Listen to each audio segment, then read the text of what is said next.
Assalamualaikum. My name is Muhammad Awais and I welcome you all on my YouTube channel The Physics Mindset. In this video we will learn about Kirchhoff's rules.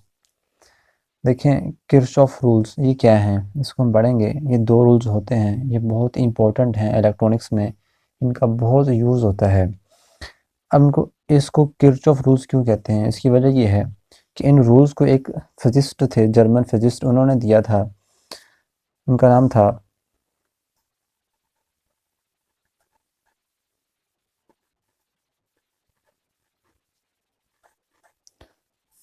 इन्होंने 1845 में इन rules को दिया था, describe किया था। सही है, इनके नाम की वजह से इनको हम किरचॉफ्स रूल्स कहते हैं। तो इन रूल्स को हम करते क्यों हैं, इनकी वजह क्या है, हमें क्या ज़रूरत पड़ी इनको पढ़ने की। देखें, जब हम एक रजिस्टर की बात करते हैं और एक सोर्स ऑफ ईएमएफ की बात करते हैं, तब हमें जो ओहम लॉ है और जो सीरीज़ कॉम्बिनेशन और पैरेलल कॉम्बिनेशन ऑफ रजिस्टर है, तो वो काफ़ी होते हैं।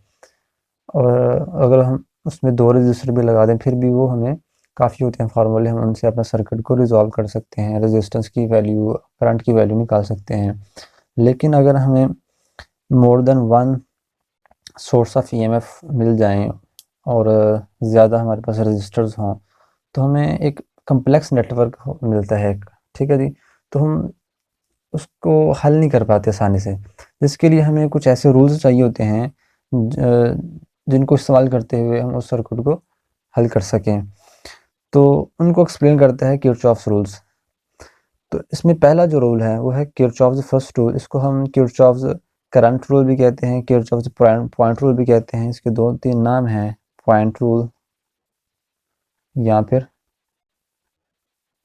Current rule. क्या है ये एक्सप्लेन ये करता है, it states that the sum of the currents meeting at a point in the circuit is zero. तमाम करंट्स जो एक पॉइंट पे मिल रहे हैं उनका सम अगर निकालें तो वो क्या बनेगा, ज़ीरो बनेगा। It's mean sigma I equal to zero. ये इक्वेशन बनेगी इस फर्स्ट रूल की। अब इसको हम थोड़ा डिटेल से करते हैं। देखिए मेरे पास ये नेटवर्क है, सर्किट है, इसमें मेरे पास चार रजिस्टर्स लगे हुए हैं।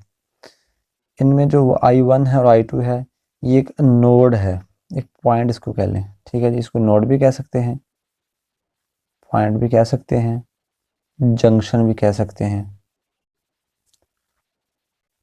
ठीक है जी। जो I1 और I2 हैं वो जंक्शन की तरफ जा रहे हैं और जो I4 और I3 हैं वो जंक्शन से अवे जा रहे हैं। अब जो कन्वेंशन है, इसमें हम कन्वेंशन यूज़ करते हैं। कन्वेंशन ये कहती है कि जो I1 करंट है ना, वो हम लेते हैं positive,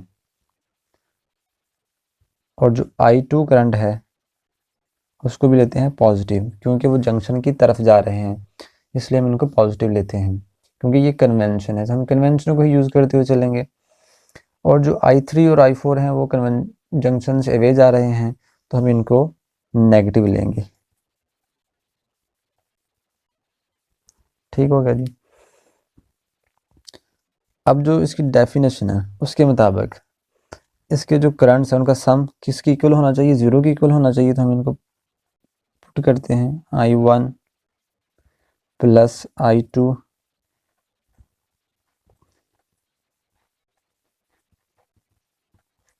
equal to zero.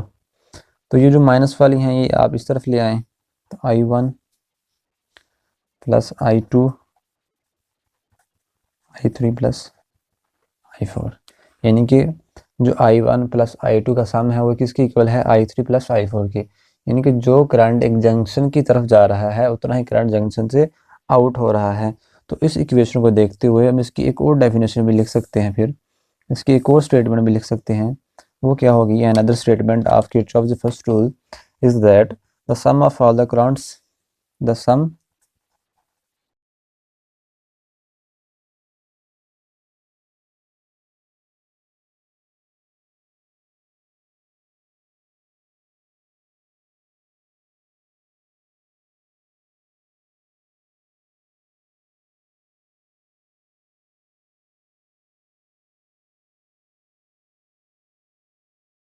Point. तो ये किरचॉफ्स फर्स्ट रूल की दूसरी स्टेटमेंट मैंने लिखी है कि जो करंट जंक्शन की तरफ मूव कर रहा है वो इक्वल है जो करंट जंक्शन से अवे जा रहा है। तो ये आपको होगा किरचॉफ्स जो फर्स्ट रूल। अब इसको देख के एक और चीज़ समझ आती है कि ये जो फर्स्ट रूल है ये conservation of charge, law of conservation of charge को भी थोड़ा सा एक्सप्लेन करता है। वो कैसे कि जो चार्ज एक पॉइंट पे जा रहा है उतना ही चार्ज बाहर आ रहा है। तो ये आपका law of conservation of charge है। ठीक है, यानी कि ये इसका मैनिफेस्टेशन है, ये रूल जो है ना law of conservation of charge का। अच्छा जी, अब उसके बाद बात करते हैं किरचॉफ्स सेकंड रूल की। इसको हम किरचॉफ्स वोल्टेज रूल भी कहते हैं। ये क्या है देखें, इसकी स्टेटमेंट ये लिखी है, it states that the algebraic sum of voltage changes in a closed circuit और a loop must be equal to 0। कि जो वोल्टेज चेंजेस है ना एक लूप में, सर्किट के लूप में, वो क्या होना चाहिए, 0 होना चाहिए। जितने भी वोल्टेज यहाँ चेंज होंगे उनका आंसर आपको 0 मिलना चाहिए। ये आपका सेकंड रूल है। अब देखते हैं कैसे। मैंने यहाँ पर एक सर्किट बनाया है जहाँ पर दो बैटरीज हैं जिनकी ईएमएफ एक की E1 है दूसरे की E2 है, और दो रजिस्टर्स हैं, एक R1 है दूसरा R2 है। ये जो बैटरी है और ये जो बैटरी है, E1 जो बैटरी उसकी ईएमएफ ग्रेटर है E2 से। हम यहाँ पर एज्यूम कर रहे हैं, मे बी E2 भी हो सकती है, लेकिन हमने यहाँ पर जो एज्यूम ये किया है कि E1 जो बैटरी है उसकी ईएमएफ E2 से ज़्यादा है। तो जिसकी ईएमएफ ज़्यादा होगी ना करंट भी उस बैटरी की वजह से मूव करेगा। क्योंकि इसकी ईएमएफ ज़्यादा है तो जो करंट की डायरेक्शन होगी वो इधर से, यानी कि ऐसे होगी,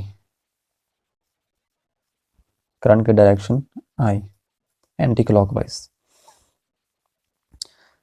अब आपको पता है कि जो बैटरी है, ये बैटरी इधर से चार्ज निकलना है, मतलब यहाँ से उसको एनर्जी मिलेगी ताकि वो सर्किट में मूव कर सके। तो ईएमएफ का आपको फार्मूला पता है, ईएमएफ को हम ई से डिनोट करते हैं यहाँ पर, वो है energy supplied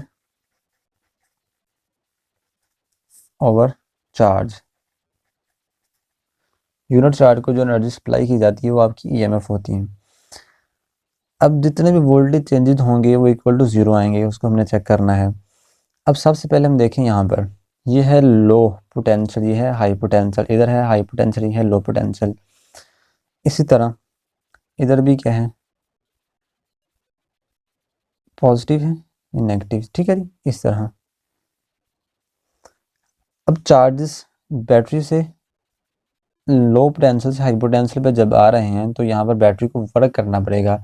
battery will work on that charges, ताकि ये नेगेटिव से पॉजिटिव पे आएँ, यानी कि जो चार्जेस हैं वो एनर्जी को गेन कर रहे हैं।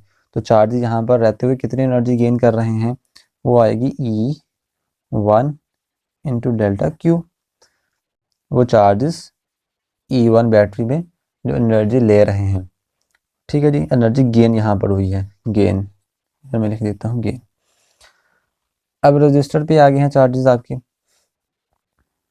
अब यहाँ पर एनर्जी क्या होगी, लॉस होगी। वजह क्या है कि हाई पोटेंशियल से लो पोटेंशियल पे जा रहे हैं, जिसकी वजह से एनर्जी अपनी लॉस करेंगे, जो उनके पास थी वो थोड़ी सी लॉस कर देंगे यहाँ पर। तो एनर्जी क्या हुई है, लॉस। तो कितनी लॉस हुई है, अब यहाँ पर देखें, ये लॉस हुई है R1 register into delta Q, साथ वो करंट जो मूव किया है। अब ये फार्मूला कहाँ से आया देखें, आपको पता है ये वाला फार्मूला, इसको अगर मैं लिखूँ डेल्टा W और डेल्टा Q, ये EMF E है, इसको आप लिख सकते हैं ना IR। R क्या है, 1 है, डेल्टा W डेल्टा Q आ जाएगा, ये इधर आके मल्टीप्लाई करवा दें तो वर्क डन क्या है, आपकी एनर्जी ही है ना। तो एनर्जी जो लॉस्ट हुई है यहाँ पर वो इसके इक्वल है। ठीक है जी, मैंने यहाँ पर लिख दी।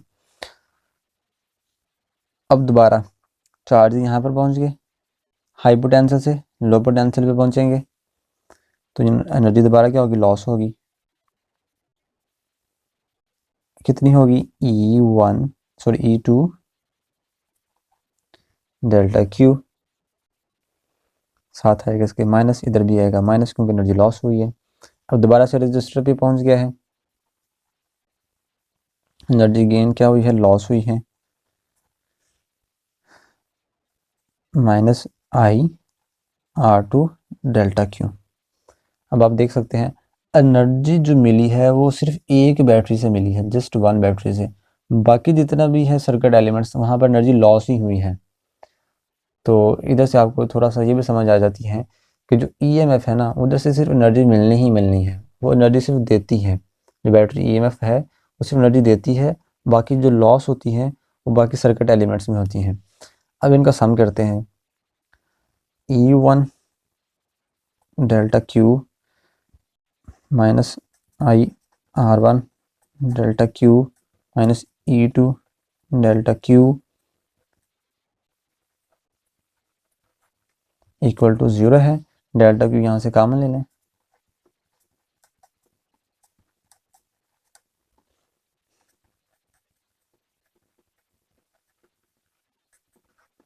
इधर आके 0 हो जाएगा ये भी। तो इधर आ जाएगा E1 minus I R one minus E2 minus,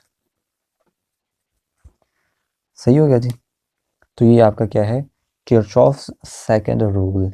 इसको किरचॉफ्स वोल्टेज रूल भी कहते हैं, क्योंकि ये वोल्टेज को एक्सप्लेन करता है। तो ये क्या है कि the algebraic sum of potential changes in a closed circuit is 0। अब यहाँ पर एक और चीज़ हमको समझ आ रही है, वो ये है कि जो law of conservation of energy है ना, वो यहाँ पर होल्ड करता है कि आप एक दूसरे तरीके में यहाँ पर law of conservation of energy को ही एक्सप्लेन कर रहे हैं कि जो एनर्जी यहाँ से मिलेगी वो दोबारा यहाँ पर एनर्जी सारी की सारी लॉस होगी। सही है, जैसे पहले रोल में मैंने आपको बताया कि वो law of conservation of charges को एक्सप्लेन करता है कि अगर आपको वहाँ पर कुछ सिंक मौजूद ना हो तो क्या होता है, जितना करंट आएगा उतना ही करंट चला जाएगा, जितने चार्जेस आएंगे उतने चार्जेस चले जाएंगे। तो इधर क्या है, जो एनर्जी मिलेगी उतनी लॉस होगी। तो ये क्या है, कंजर्वेशन ऑफ एनर्जी। तो ये आपके दो किरचॉफ्स रूल्स थे, दे आर वेरी इंपॉर्टेंट। पहला था किरचॉफ फर्स्ट रूल, इसको पॉइंट रूल भी कहते हैं, करंट रूल भी कहते हैं, जंक्शन रूल भी कहते हैं, नोड रूल भी कहते हैं, कोई भी आपको नाम इसको दे सकते हैं। ये इसको KCL भी लिखते हैं शॉर्ट फॉर्म में, फर्स्ट रूल को। ठीक है जी। तो अगर आपको इसमें कोई सवाल हो तो आप पूछें, आपको इंशाल्लाह उसका जवाब दिया जाएगा। वीडियो देखने के लिए थैंक यू सो मच।